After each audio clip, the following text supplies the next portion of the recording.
Hello everyone, my name is Moronto Miyakiwogu and I'm a cybersecurity research executive for the ThinkCyber Nigeria Kaizen program. As cyber threats continue to evolve, many organizations and institutions find it difficult to keep up with real-world threat management, and that's why the Kaizen program exists to bridge the gap between theory and practice through continuous hands-on learning. In this episode, I'll be walking you through Corrosion 1 and Corrosion 2, which are two of the challenge machines in our Kaizen series. We will break down key phases of pen testing, including enumeration, gaining a foothold, privilege escalation, and real-world vulnerability prevention tips. All of this is made possible through ThinkCyber Nigeria's structured simulator-based training, which helps learners to build practical skills with tools and techniques used in the industry. Now, let's dive in. So I'll be walking you through the Corrosion 1 CTF, which is a vulnerable machine hosted on the OneHub platform. I'm going to be doing this following a structured methodology which goes from the discovery to enumeration to foothold and finally the privilege escalation where we gain access as root. We began with the discovery phase where we used Nmap to perform a robust scan enabling the IPS, which is the service detection flag. The service detection flag allows you to see the exact services running behind each of these open ports. Nmap helped us identify that we had the port 22, which is the SSH port open, and also the port 80, which is the HTTP port open, and these are the services running behind them.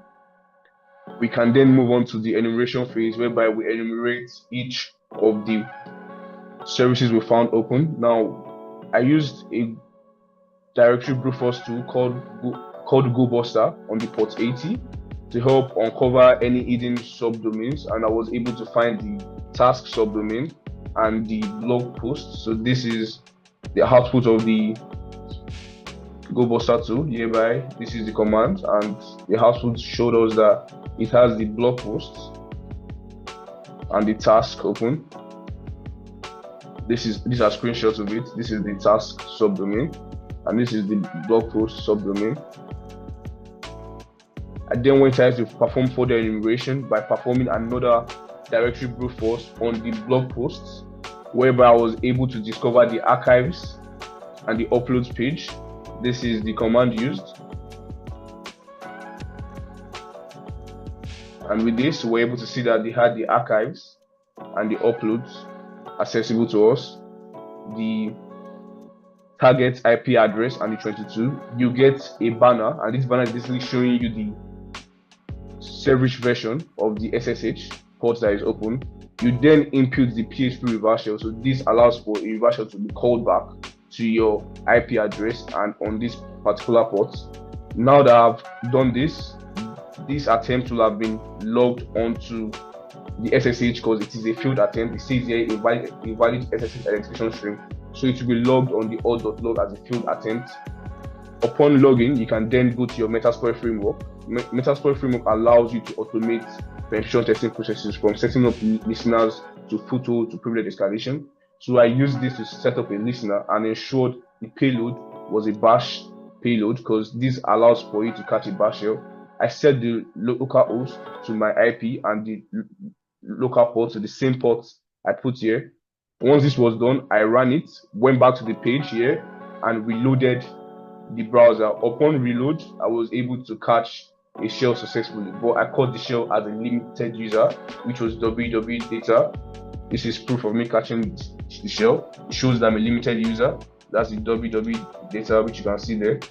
We can proceed to the final stage, which is the privilege escalation.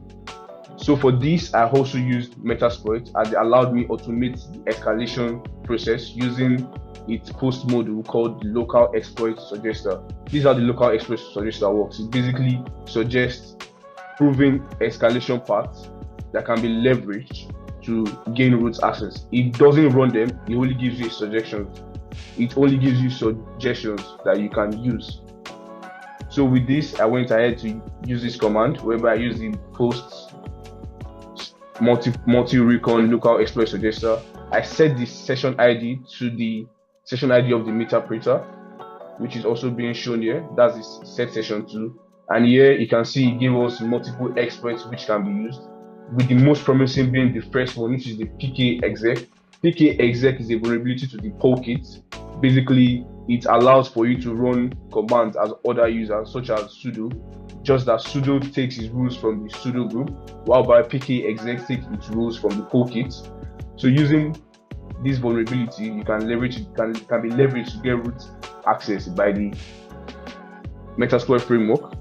Went ahead to load up the exploits using the use exploit Linux local and the exploit here. You go ahead to set the session ID to the same interpreter session ID, which is session 2, which can be seen here. It sets to session 2. You go ahead and run it. Once you run it, you gain root access, which can be shown here. You can see the server username is being shown as root. Now that you've gained root access, you can go ahead and perform as multiple actions as you want, due to the fact that root is the highest form of privilege available on a Linux machine. Here is a brief summary of the walkthrough, which I did in a tree-like structure, following the same methodology as I discussed earlier. It goes from discovery to enumeration to foothold and finally the privilege escalations. Now let's break down how the vulnerabilities are exploited on this machine align with OWASP Top 10, which is a list of the most critical security risks for web applications. First was broken access control. This refers to situations where users can access things they shouldn't be able to access. And on this machine, I exploited local file inclusion to read sensitive system files like /etc/password and auth.log. This file should never be accessible from a web interface, but there were no restrictions put in place. Also, there was security misconfiguration. This is about systems using insecure default settings or being left exposed. For example, the default Apache page was still visible, and the EasySysInfo binary, which could be run with sudo, was writable by a non-root user. Both are serious misconfigurations that made the attack easier. Another one is identification and authentication failures. The system stored credentials in plain text inside a file called my_password.txt, which was found in a backup zip. That's poor password hygiene, and it's a major risk if backups are exposed. Also, logging and monitoring failures. I was able to read the entire auth.log file without any alert or restriction, and this kind of exposure means an attacker can learn a lot about system behavior without being noticed and even inject malicious commands, as I did. Here's the weekly activity report for the Corrosion 1 and Corrosion 2 machine, which are vulnerable machines open on the OneUp platform. Discovery phase. Tools involved include the Nmap and Not Discover, the approach to the technique, the uniqueness of the technique. And we have the enumeration phase, where we listed the tools and services, also the techniques, the foothold, where we explain the exploits used, the technique also, and finally the privilege escalation phase. Then we move on to the general notes or reflections. Thank you. By the way, if you're looking to level up your cybersecurity career, ThinkCyber Nigeria has got you covered. The next cyber simulator training kicks off on August 25th to 2025.